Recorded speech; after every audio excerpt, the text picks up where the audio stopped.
Саламатсыздарбы? Эгерде Ачык Акыйкат каналында биринчи жолу болсоңуз, каналга катталып, мага жакты деген белгини басып, ой пикири калтырууну унутпаңыз. Чымындай жанды чыркыраткан чындык биз менен.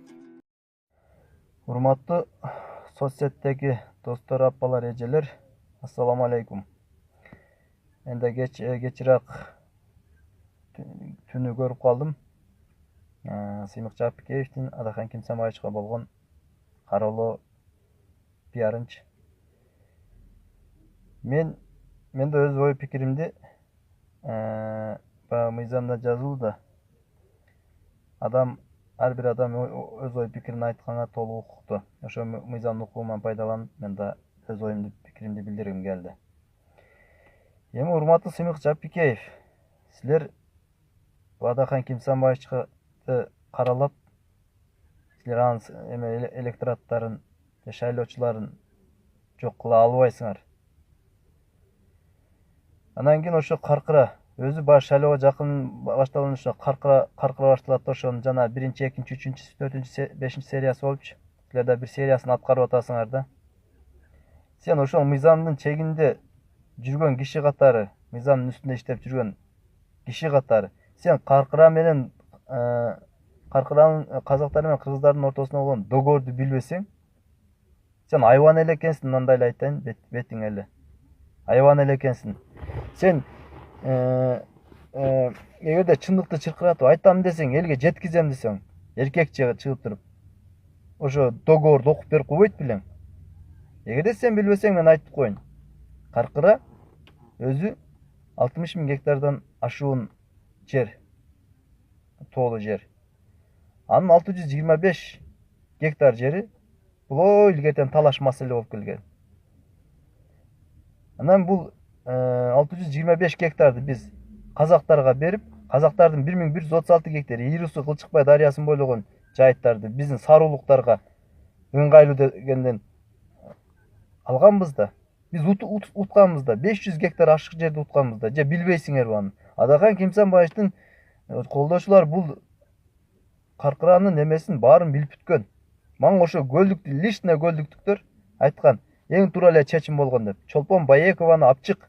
Эгерде ушундай эле каркыра тууралуу билгиң келсе, ошо Чолпон Баекова комиссия түзгөндө, ошо саруулуктар 1,5 мың адам батасын берип, жакшынакай кылып туруп жолго салган. Мына ушундай болот чындык. Чындыкты чыркыратам десеңчи. Туура, күчтүү адамдар артынан ушундай жаман сөздөр жүрөт. Ошо Адахан Кимсамбаев силер көтөрүп аткан маселени 25 жыл, 30 жыл мурун 30 жашында көтөрүп койгон. Силер ошону жаңыраак кылып туруп, жаңыртып туруп чыгарып коюп атасыңар да. Сен эмне болуп каласың? Ал кухняда отурган эмес, парламентке президентти, премьер-министрлерди алып келип отуруп такалаган. Ошондо да жалгызданып өткөзө албай койгон ошо программаларынчы. Эми сен түбүнө жетип берем деп атасың. Никогда программалар, алтын программалар жазыла берет. Максат байке, сизге да айтып коеюн.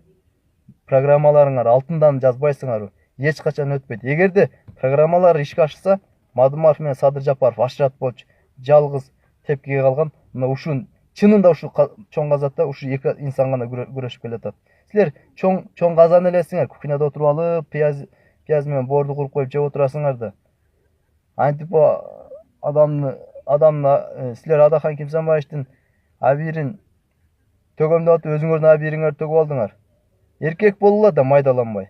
Эркексиң, эркекче элге чындыкты алып чыгам деп атасыңбы? Апчык да чындыкты, договор турат, жазылуу.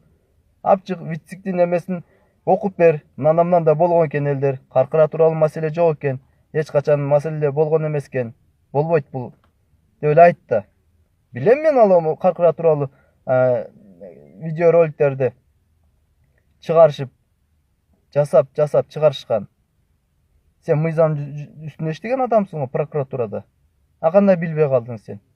Сен тек гана бул Адахан Кимсамбаевдин электораттарын айнытуу. Ойлонбой сен ушун сен эле айнып кетет экен. Жок, жаңылышасың. Биз ушундай силерге окшогон эл бузарлардын артынан жана ошо бүтүн эле президенттик шайлоодон баштап бүтүн эле 1 миллион адамдардын укуктары тебеленип жатканда мен макул эмесмин деп элдерди кафе жолдо катар түнкү саат 12-1-2 чейин Москванын алыскы шаарларга чейин кол топтоп келе 300 000 адам чогулалы, мыйзам боюнча 300 адам чогулуп референдум өткөзөлү деп бүтүндөй жар салганда силер каяктан элеңер? Эми шайлоого жакын мындай оюндарды көрүп эле жүрөбүз го.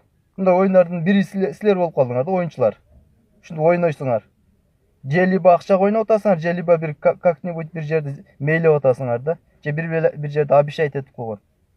Силер антип адамдын башын айлантып пайда койгула. Элдер уже силерге караганда умнуйраак болуп калган. Кыскасы мен ошондой оюмду айткым келди. Андай нервиңди көзүң чакчайтып нервтенбей эле кой сен. Адам элдин адамы болом десең, сылык эле бол да.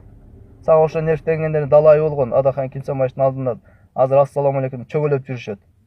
Нервтенбей эле кой. А сен нервиңен коркуп кеткен эч ким жок.